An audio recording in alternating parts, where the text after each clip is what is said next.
When your Social Security arrives through direct deposit, it feels secure. It feels like your money, sitting inside your own account with nobody else having any control. But there are 3 quiet rules that determine how protected it truly is once it arrives. One of them allows the government to claim a portion for an old outstanding debt. One of them requires your bank to shield you, but only if one specific thing was handled correctly.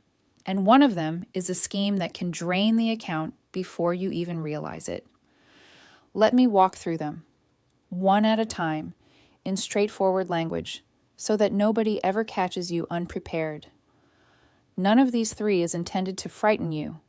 Each one comes with a simple way to protect yourself, and by the time we finish, you will have all 3 firmly in your hands.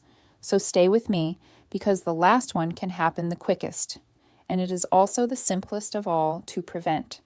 Let me begin with the first rule, the one that surprises people the most, because they always believed this money was completely untouchable. If you owe an outstanding debt to a government agency, and I do not mean your annual taxes, I mean something like a student loan from many decades ago, or a benefit that was once overpaid to you, the government is permitted to reach in and claim a portion of your monthly Social Security to recover it. They do it quietly, through a system designed specifically for this purpose. Your payment simply comes in smaller one month, and many people do not even understand the reason. Consider a man in his 70s who took out a modest student loan 40 years ago, back when his own children were still very young, and always assumed it had disappeared with the passing of time. It had not. One month his benefit arrives lower than expected, and after days of worry and repeated phone calls, he finally discovers the truth. That old loan was never truly settled, and now a portion of every payment is being claimed to resolve it. Nobody ever gave him a clear warning he could genuinely understand.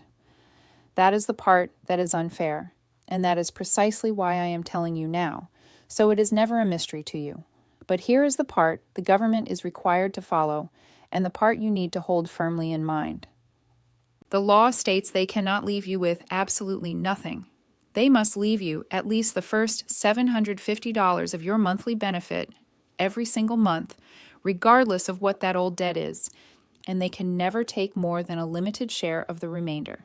So if your entire benefit falls under $750, they cannot touch a single penny of it. Above that amount, they can only claim a portion, never the entire thing. Now here is the quiet unfairness of it, and the reason this matters a little more with every passing year.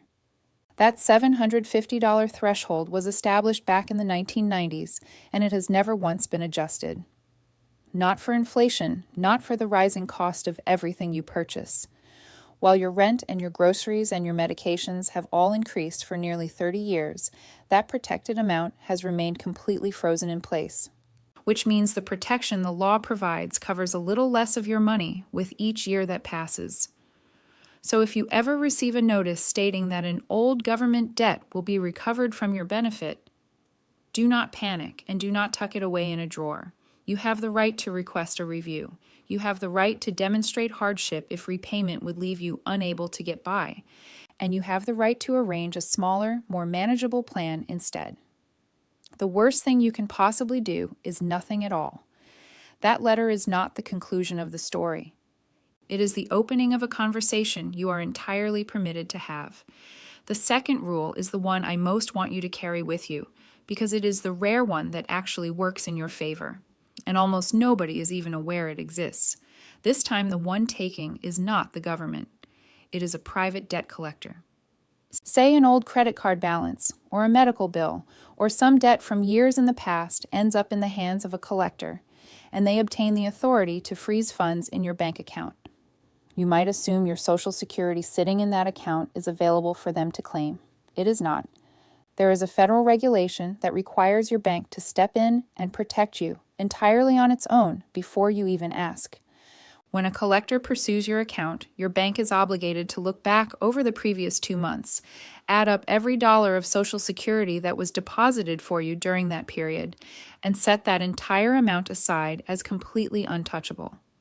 The collector cannot freeze it, and you retain full and normal access to it. 2 complete months of your benefit, shielded automatically simply because the law requires it. Picture a woman who fell behind on a hospital bill during one particularly difficult year, and a collector eventually obtained an order against her account. She was terrified they would drain it and leave her without money for rent. But because her Social Security arrived by direct deposit, her bank had already set 2 months of it safely aside, untouched, before she ever walked through the door. The collector could not reach it. She kept the money she needed to live on, and she never even knew that protection existed until the day it quietly came to her rescue. But here is the single factor that determines whether you receive that protection or not, and it is the entire reason we are discussing direct deposit today. That shield only activates if your benefit arrived electronically, sent directly into your account. If you are someone who still receives a paper check and you carry it to the bank and deposit it by hand, the bank has no straightforward way to identify that the money is Social Security, and that automatic protection never activates. The very same dollars lose their protection simply because of the way they arrived.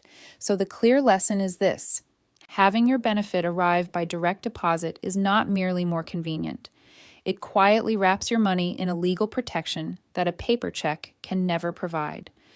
The third rule is genuinely a warning, because the quickest way to lose your Social Security is not the government and not a collector. It is a fraudster. And the method they use today is alarmingly straightforward. Somewhere out there, pieces of your personal information are circulating, from old data breaches you may never have even heard about. A fraudster collects enough of it, contacts the office responsible for sending your benefit, pretends to be you, and quietly changes one single thing: the account your money is directed to land in.